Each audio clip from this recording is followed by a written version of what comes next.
v-ați schimbat foarte mult, v-ați maturizat, v-ați înălțat.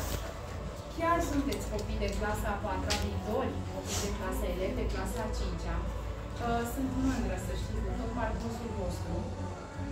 Ne mai așteaptă un an împreună. Dar, de exemplu, astăzi, tot ating acest subiect, m-am întâlnit până să ajung la școală cu Iulia. Și mi-a spus mami că a fost foarte tristă dimineața când s-a trezit. Am fost surprinsă. De ce oare tristă? Că e prima zi de școală și un motiv de bucurie, să ne revedem, să povestim, să stăm împreună. Și am întrebat de Iulia, de ce e supărată? De ce ești tristă?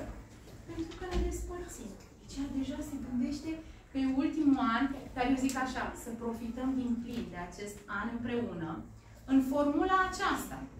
Da?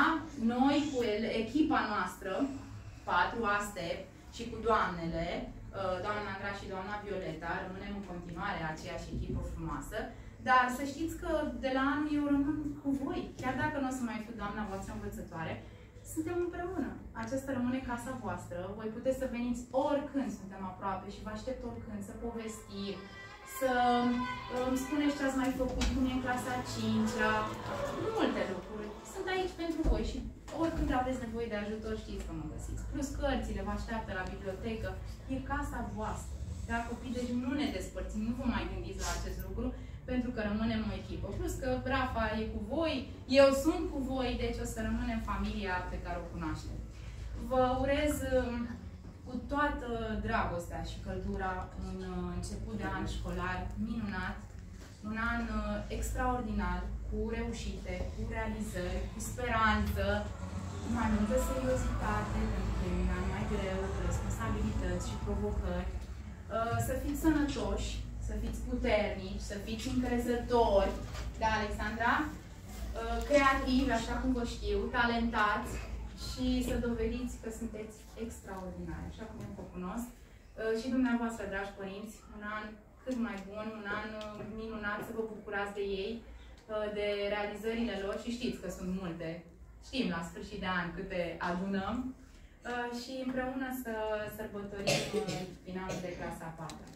Nu este un an ușor, dar nu e de speriat. Eu știu cât puteți și va fi pentru voi din ce în ce mai ușor dacă vă dați silința, vă implicați, sunteți atenți și lucrăm în echipă. Că știți că, de fapt, la STEP ăsta este principiul de bază, nu? Colaborare. Bine ați venit în clasa voastră, și veche, dar și nouă. De ce veche? Bine ați revenit. Bine ați revenit, da, de asta spuneam că este veche, pentru că... Da, uite acolo, în spatele mamei. Da. Jos, spuneam că este veche pentru că o cunoașteți, e casa voastră, dar și nouă, pentru că dacă vă uitați în jurul vostru, sunt multe schimbări și surprize. Nu vi le-am trimis pe toate pe grup, da? Ce observați nou? Hai să vă întreb. Andrei. În primul rând avem un coleg nou și o să, așa cum obișnuim, în familia noastră, sigur că o să-l întâmpinăm, o să-l încurajăm. Noi suntem foarte prietenoși. Și avem, și anul trecut am avut colegi noi, cu David, l-am avut și pe Andrei, care s-a transferat, exact, a plecat, s-a mutat cu locuința și atunci a plecat. În fiecare an au și Sasha, în fiecare an am avut colegi noi. Și s-au acomodat, lipsește asta. S-au acomodat foarte repede, așa că te rog, Mihai, o să vii cu mine, uite, te iau de mânuță și te așezi, uite aici, pe scaunul autorului, dacă vrei, pentru că este scaunelul nostru al emoțiilor și al gândurilor. Aș vrea să, dragilor, să ascultăm. Mihai, vreau doar să le spui colegilor cum te numești și ceva despre tine. Sigur că da. Ca să te cunoaștem și o să vezi că în timpul vei intra foarte repede în familia noastră. Putem și noi să ne prezentăm. Da, sigur. Pe mine mă cheamă Sara, am 10 ani și mie îmi place să mă joc fotbal. Foarte frumos! Hai să-l aplaudăm și să-i urăm cu toții bun venit! Da? Bun, sunt de aici repede. Hai, spune-le. Stai acolo, Mihai, că vor să se prezinte. Măcar pe nume, nu o să vă rețină, sigur că da, dar în timp... David, am 10 ani și mie îmi place să mă joc să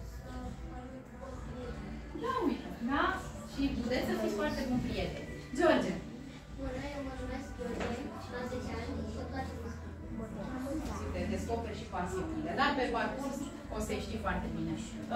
Dani, mai departe. Te-ai dat de exemplu. Poate găsiți pasiuni comune. Suflet.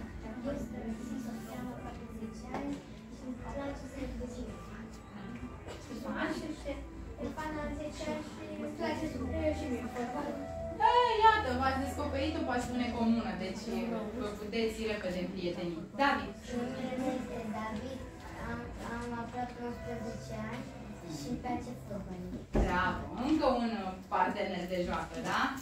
Iuli. Am aproape 10 ani și îmi place foarte mult să citesc.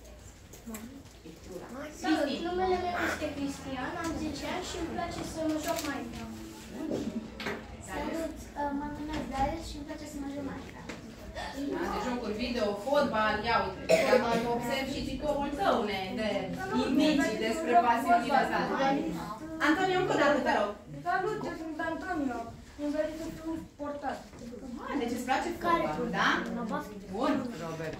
Salut, numele meu este Antin și îmi place să mă joc fotbal. Și am aproape 10 ani. Salut, numele meu este Rafa și îmi place să joc fotbal. Câți fotbal? Numele meu este Robert și îmi place să joc fotbal și aproape am 10 ani. Salut, mă numesc Dari și îmi place să fac box. Box. Alt sport. Mă numesc Ana, am 10 ani și îmi place să dansez. Dansul. Mă numesc Delia, am 10 ani și îmi place foarte mult să desenez. Daria. Salut, mă numesc Daria, am aproape 11 ani și îmi place foarte mult să desenez. Salut, mă numesc Andrei, am aproape 11 ani și fac cursuri de not. Aproape 11 ani și îmi place să citesc. Și am aproape 11 Tare, ani și îmi place să fac basket, da? Salut, eu sunt Dyson. Am 10 ani și jumătate și îmi place să mă joc.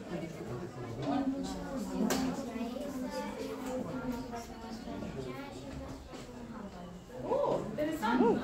Alexandra, hai să te prezinti și tu. Acum, Mihai nu are nicio legătură, da? Trebuie să-l întâmpinăm frumos. Hai, uite-te la el! Uite-te la el la colegi, uite-te la el. Așa? Îi place lectura și este Alexandra, da? Bun. Hai să-l aplaudăm pe Mihai.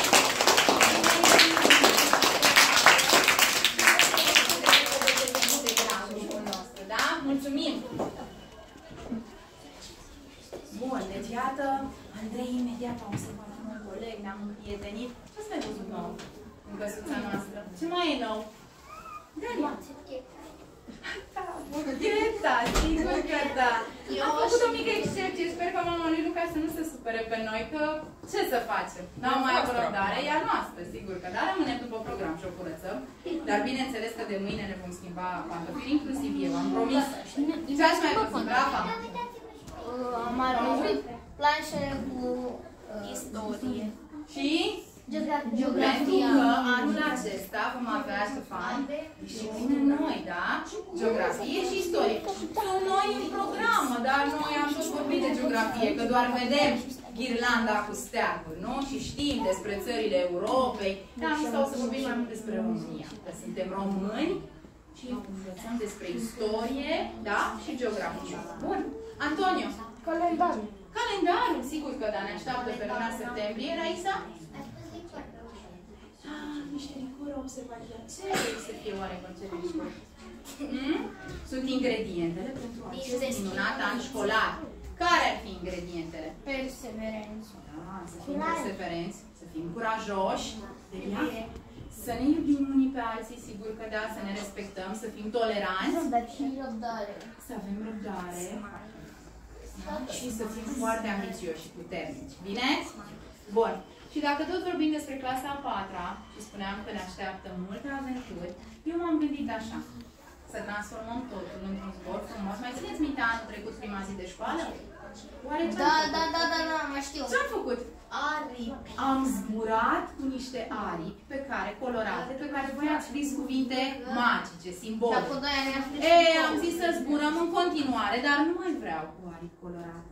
Anul acesta vom zbura cu balonul cu aer cald, pentru că ne așteaptă aventuri multe și provocări, da?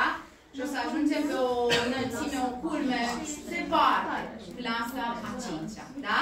Deci eu zic așa, o să ne luăm zborul astăzi cu toții, vom face poze în albumul foto, pentru că e tradiție. Știți că avem albumul nostru foto la deschidere și la festivitatea de absolvire, întotdeauna. E bine, anul acesta tema înseamnă balon cu aer cald și aveți acolo în spatele vostru, o să priviți cu toții cadourile pentru clasa a 4-a.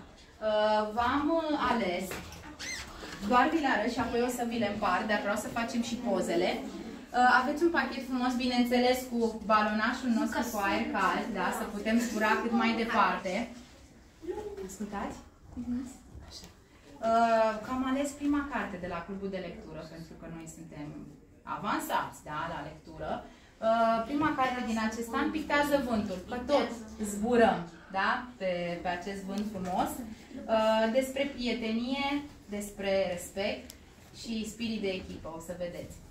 Pentru că suntem clasa a 4-a și studiem geografie, clar avem nevoie de un atlas, așa că pentru voi am ales un atlas geografic și să știți că vă va fi de folos inclusiv la gimnaziu, deci clasele 5-8 și mai departe la liceu. Iar aici sunt niște cutii magice, că tot vorbeam de iubire, cu inimioare. O să vedeți, vă las pe voi să descoperiți ce v-am pregătit acolo.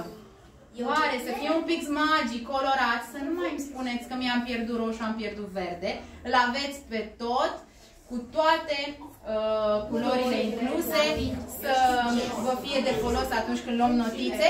Și aveți ceva acolo, doar suntem constructori.